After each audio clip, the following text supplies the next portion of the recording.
और आम जो कैंप। दिल्ली में सरकार की किसान विरोधी नीतियों के खिलाफ यूथ कांग्रेस के कार्यकर्ताओं ने प्रदर्शन किया। दिल्ली में जिस तरह से यूथ कांग्रेस ने किसान विरोधी बिल पर आक्रोश रैली निकाली, जिसमें सैकड़ों की जनसंख्या में यूथ कांग्रेस के कार्यालय पर इकट्ठा हुए, जिसमें देखा जा सकता है कि किस तरह से कोरोना काल में मरीज हर रोज बढ़ रहे हैं, उसके बाद भी इतनी जनसंख्या में लोग इकट्ठे हुए। एक तरफ तो किसान कोरोना काल से परेशान हैं, जिस तरह यूथ कांग्रेस रोजगार दो और बिल के खिलाफ मोदी सरकार द्वारा बिल पास होने पर पुतला फूका। इसी बीच भारी संख्या में दिल्ली पुलिस भी मौजूद रही, उसके बाद भी मोदी का पुतला फूक दिया। यूथ कांग्रेस के कार्यकर्ताओं ने भारी संख्या में दिल्ली पुलिस का बैरिकेड तोड़कर संसद में जाने की कोशिश की। दिल्ली पुलिस ने कार्यकर्ताओं को गिरफ्तार करके कस्टडी में ले लिया। यूथ कांग्रेस के अध्यक्ष श्रीनिवास और कुछ महिलाएं भी दिल्ली पुलिस ने जबरन बस में गिरफ्तार की। वेद प्रकाश, दिल्ली समाचार 24। करेंगे और उसके बाद जब ये बेचारे किसान इस विशियस साइकिल का हिस्सा बन जाएंगे तो उसको वापस ले लेंगे। जिस तरीके से ये ऑर्डिनेंस पास किया हुआ एक और रूल बना देंगे। क्या लगता है ये नोटबंदी की तरह ही है कि ये भी बिल पास हुए हैं इसी तरह है जैसे नोटबंदी की गई थी? बिल्कुल। चलो नोटबंदी के टाइम तो इन्होंने फिर जो मासूम जनता उनको ये गुमराह कर दिया कि वो रातों रात अचानक इसलिए करनी पड़ी ताकि जिनके पास काला धन जमा था उनको पहले वार्निंग ना मिलती तो वो उनका पैसा हम जब्त कर लेते। आप मुझे मैं इतने लोग खड़े हैं, आप मुझे बताइए कौन सा एक बड़ा इन्होंने कोई ब्लैक मनी वाला कोई बड़ा उद्योगपति, कोई बड़ा इंडस्ट्रियलिस्ट, कोई बड़ा घराना इन्होंने पकड़ा हो, कोई काला धन इन्होंने सब्सटेंशियल अमाउंट में पकड़ा हो। सिर्फ अगर तब भी तबाह हुआ था तो आम इंसान मिडिल इनकम ग्रुप है और जो गरीब लोग हैं उनको बैंकों के बाहर लाइनों में खड़े होना पड़ा था। किसी अमीर को, किसी बड़े घर के आदमी को कोई फर्क नहीं पड़ा था। वही चीज अब इन बिल्स के जरिए ये किसानों के साथ करने का। ऐसा क्यों होता है? जो किसान ही क्यों मरता है इस पे? जो बिल कभी कोई भी बिल पास होता है उसमें तो सर मैं तो खुद एक किसान की बेटी हूँ, हम तो खुद किसानी के ऊपर निर्भर है, हम तो खुद इसका विरोध कर रहे हैं। आप मेरी बात सुनिए, आप सब मीडिया से संबंध रखते हैं, आपने कभी पंजाब हरियाणा में कई अनेकों धरने लगते हैं सरकारों के खिलाफ, कभी आपने चावल या गेहूं सड़कों पे बिखरा हुआ देखा है? कभी नहीं देखा होगा, क्योंकि किसान को उस पर एमएसपी मिलती है। किसान को पता होता है कि जब मैंने एक बार गेहूं लगा लिया तो इसका 2000, 2500, 3000 मुझे दाम मिलेगा ही मिलेगा। सड़कों पे हम क्या देखते हैं? सब्जियां, आलू और चीजें जिन पे एमएसपी नहीं है, वही हाल अब आगे चावल और गेहूं का ये कर देंगे। जो बिल पास हुए थे किसानों के विरुद्ध में संसद, इसमें क्या क्या सुविधाएं थी और क्या नुकसान है किसानों के बारे में? सुविधाएं तो पता नहीं जी, आपके चैनल राही जो आपके ऑडियंस है मैं उनको बताना चाहती हूँ। ये जो बिल है, मैं पंजाब से संबंध रखती हूँ, मैं बिल्कुल आपको सिंपल भाषा में बताना चाहती हूँ। ये बिल्स ने क्या क्या फैसिलिटेट किया। पहली बात तो ये 3 बिल जो एक साथ निकाले गए, एक ऑर्डिनेंस के रूप में एक जनता पे थोपने का काम किया है केंद्र की सरकार की तरफ से।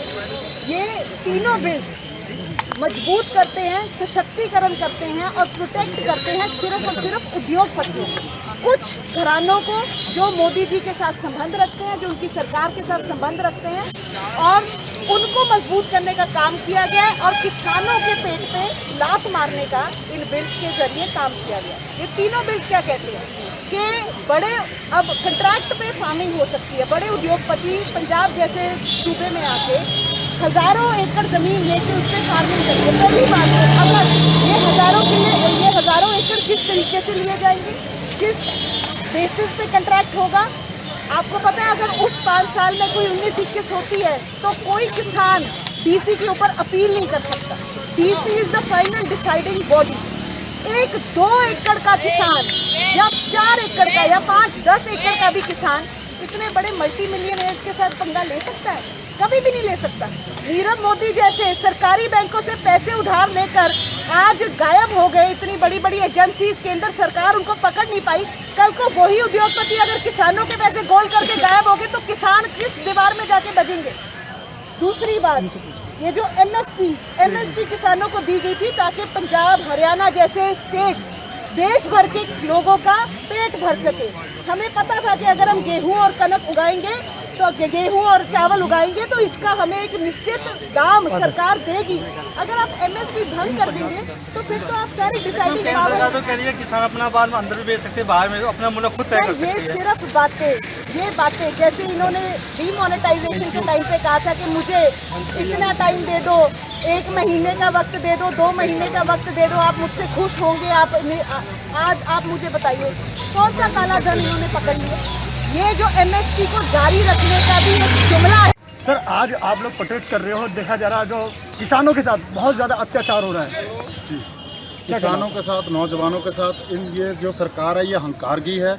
इनके पास सदन में ताकत है, उस ताकत का ये गलत इस्तेमाल करके ऐसे कानून लेके आ रही हैं जो किसानों को बिल्कुल मार देंगे। ये ऐसे कानूनों से जो हमारा छोटा किसान है, ख़ास तौर पे जो छोटे कस्बे में खेती करता है या छोटी ज़मीन पे खेती करता है, उसके लिए ये कानून बड़ा ख़तरनाक है। क्योंकि अगर ये कानून लागू हो गया, धीरे धीरे कॉरपोरेट अदारे जो हैं वो ये ज़मीनों को हड़प जाएंगे और जो छोटा किसान है उसको मजबूरी में अपनी ज़मीन बेचनी पड़ेगी। और ज़मीनों पे जो आज ज़मींदार अपने घर पे रह के काम कर रहा है, पैसे कमा रहा है, उसको मजबूरी में मजदूरी करके कारखानों में जाके। क्या लगता है यूथ कांग्रेस कितनी जगह प्रोटेस्ट कर पाएगी आज? जो देख रहे हैं आप लोग, आप रोड पे उतर रहे हो और सेशन में अंदर सभी पार्टी के लोग भी विरोध कर रहे हैं इसका। ये लड़ाई अभी शुरू हुई है। ये लड़ाई हमारे को पता है, ये हंकारी सरकार है, इतनी जल्दी मानने वाली नहीं है।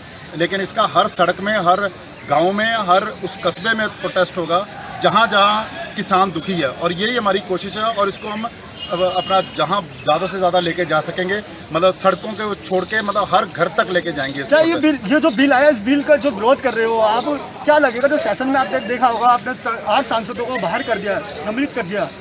ये तो इनकी नीति है। ये जो हंकारी सरकार है, हम बार बार ये कह रहे हैं भी इनका काम ही ये है भी ये अपनी ताकत, अपनी हंकार के ऊपर, इस बल के ऊपर ये नजायज़ अपनी ताकत इस्तेमाल करके, एक तो ना तो इन्होंने डेमोक्रेसी के नाम पे ऊपर कोई अंदर बहस करने की मुद्दे छोड़े, ना इन्होंने वोटिंग कराई। बस इनका एक ही काम है भी कि हर हाल में अपनी ब्रूट फोर्स के साथ ये आवाज़ दबाई जाए। लेकिन आज मेरे हिसाब से श्रीनिवास जी, हमारे जो IYC प्रेसिडेंट हैं, उनके अध्यक्षता के नीचे हम इसको तगड़े तरीके से इसको और आगे लेके जाएंगे। कितने तरीके से लेके जाएंगे आप? कैसे लेके जाएंगे? आप देखिए पंजाब और हरियाणा में बॉर्डर पे कितनी तगड़ी ट्रैक्टर रैली हुई। पंजाब का किसान आज पंजाब में आग लगी हुई है, हरियाणा में आग लग रही है, राजस्थान का किसान उठ रहा है, उत्तर प्रदेश का किसान उठ रहा है। और जिस दिन ये सारा किसान इकट्ठा होकर दिल्ली पहुंच गया, जिस दिन 10,000 के ऊपर किसान यहाँ दिल्ली पहुंच गया, इस सरकार का तख्त ताज हिल जाएगा। दिल्ली तक तो आने नहीं दे रहे, बाहर के बाहर रोका जा रहा है। कोई बात नहीं, कोशिशें जारी रहेंगी। ये इतनी सरकारों में इतनी ताकत नहीं होती भी इतना जन सैलाब को रोक सके। कितनों को रोक लेंगे? 2,000 को रोक लेंगे, 5,000 को रोक लेंगे, लेकिन जब किसान चल पड़ेगा। क्या आप सांसद का घेराव कर पाओगे? आज अभी देखेंगे, इन्होंने फोर्स लगा रखी है। आज नहीं करने देंगे तो कल करेंगे, कल नहीं करने देंगे तो परसों करेंगे। अगर सांसद बंद हो जाएगी तो प्राइम मिनिस्टर के दफ्तर का लगातार घेराव चलता रहेगा और इसको, हमारी ये प्रथा को हम चालू रखेंगे। पार्लियामेंट पास कर दिया, लेकिन यदि किसान की दबाव व लोगों की बात हो तो सेलेक्ट कमेटी में दोबारा भेज के उसको रिवीजन किया जा सकता। वो सरकार ही कर सकती है और पार्लियामेंट ही कर सकता है। वो आम लोगों की या किसान की बात नहीं है।